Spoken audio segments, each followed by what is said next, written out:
Ndabaramukije cyane bakunzi b'ikiganiro Yaga Muganga, amagara meza, kugubwa neza no kururanirwa mu byanyu no mu banyu, nibyo ndabipfurije. Nkuko mubibona, nkuko mubyumva kandi nkuko mumaze kubimenyera, ni jewe Janvier Manirambona nteramanye namwe kandi nkunze guteramana namwe mu kiganiro Yaga Muganga gifise intumbero yo gusangira n'abakunzi bacu inyigisho ntungamagara hamwe n'impanuro ntungamagara.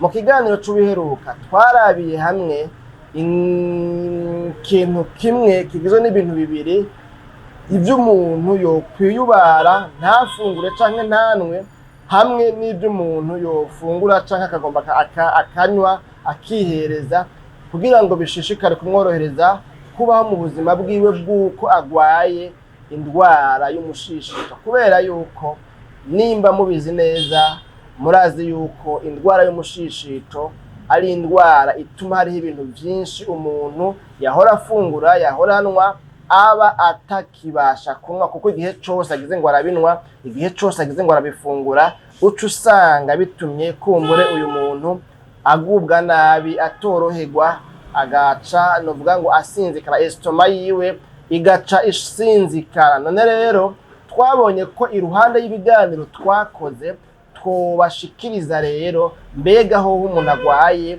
n'ibihe byomworohereza dufatiye ku buzima bwiwe bwa misi yose, n'ibihe yokora, n'ibihe yokwirinda, n'ibihe yokwiyubara kugira ngo bishishikare kumufasha koroherwa nubwo asanze arwaye estoma.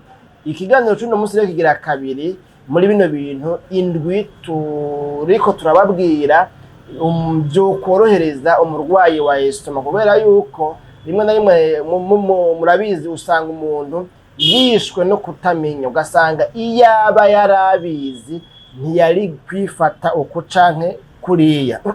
Uno munsi rero turabira hamwe mbega umuntu agwaye estoma ni gute yofungura mu buryo bwiza. Umurwayi wa estoma hariho ukuntu akwiye gufungura, ntakwiye gupfa uko afunguye. Mbere ahubwo munyemerere ndengane nshike ku rugero rwo kuvuga yuko n'utagwaye estoma adakwiye gupfa uko afunguye, ahubwo nawe nyene izi mpanuro zimuraba. Rero umurwayi wa estoma ntakwiye gufungura novuga ngo ibirenze igisa ciwe, akwiye gufungura ibihuye, ibingana n'igisa ciwe, no kuvuga ibingana novuga ngo n'agasaho kiwe, ibingana n'ibyo estoma yiwe ishobora kugira nti ishobora novuga ngo kwihanganira, ishobora kudigera, ishobora gutuma novuga ngo bihoka neza.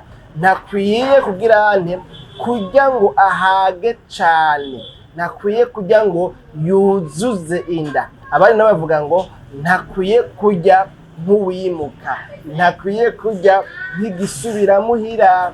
Uyu muntu akwiye kurya akiyumviriza, kubera ko estoma yiwe irafise aho igarukiriza, iramaze gutakaza ubushobozi buyibashisha gukora ibikorwa ijejwe cyo kuvuga ngo gusya imfungurwa, ibintu nyene nk'ivyo murabizi namwe. Rero umuntu agwaye estoma akwiye kumenya ingene akwiye gufungura mu buryo bubereye, hanyuma muri uko gufungura ibihuye n'ibyo yumva estoma yiwe ishoboye kwikorera, akwiye gufungura bike, hanyuma akirinda gucishamo igihe kirekire cyane adafunguye, kubera ahava afungura yamaze gusonza cyane.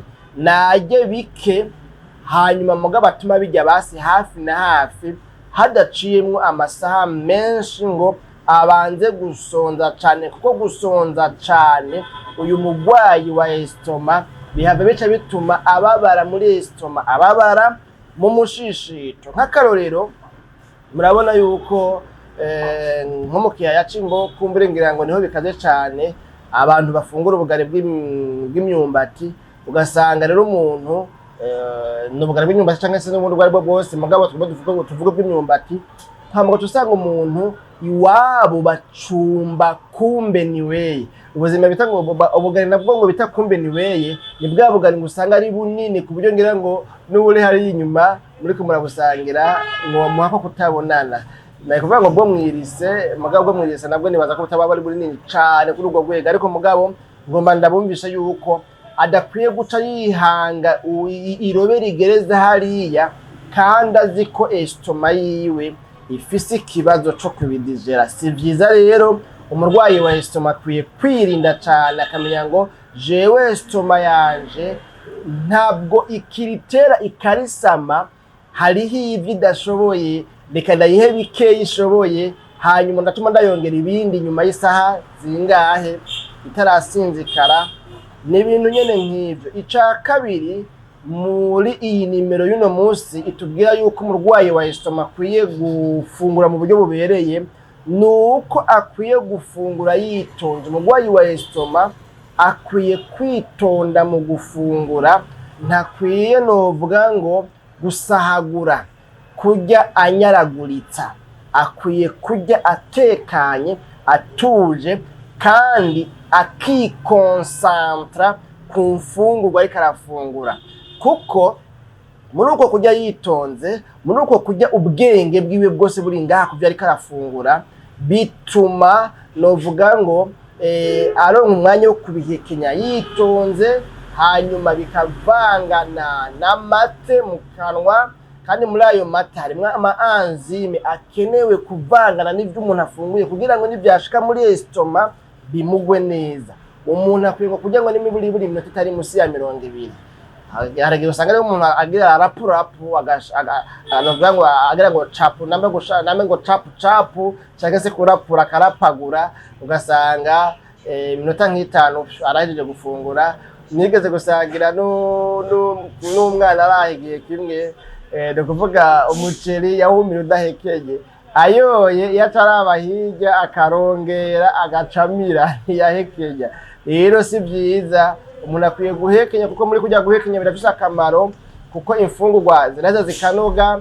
Nimba harimo n'akabuye ukakumva gakuramwo cyangwa ukabicira byose bibaye ngombwa. Hanyuma mugabo kandi hariho enzyme ziri mu mate abakenewe kugira ngo avangane n'ibyo umuntu afunguye, hanyuma biheze bimufashe kugira gutuma imfungurwa yafunguye zimugwa neza.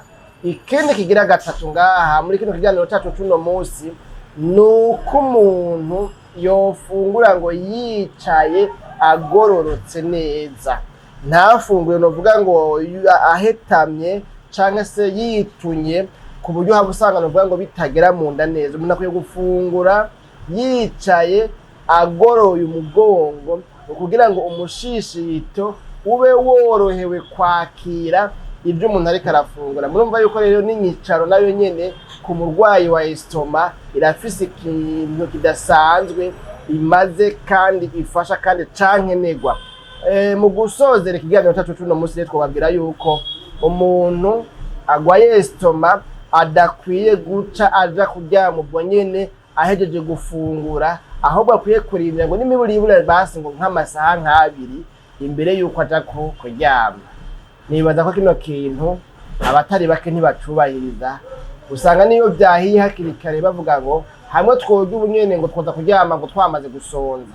Umuntu rero agacarindira ajya ngomaje kuryama akaba ari haca afungura, ariko si byiza kufungura ngo tuja kuryama ubwo nyene. Ukwiye kurindira umushishito nawe ukabanza ugakora ibyo ujeje kubijanye na digestion y'ibyo wafunguye. None rero bakunze ibikiganiro yaga muganga cyacu cuno munsi, nizera ko mwumvise ibitari bike rero no muri kino kiganiro cyacu gufungura mu buryo bubereye ku murwayi wa estoma, ingene bigenda kugira ngo bitume ashishikara koroherwa. Jewe Jambo Imana irambona rero ntaramanye namwe, ndabike banuye naho utaha mu kiganiro yaga muganga. Mwebwe bashasha mufite kuri sabone cyangwa subscribe kugira ngo bikunde muzoze muraronka ibiganiro byacu.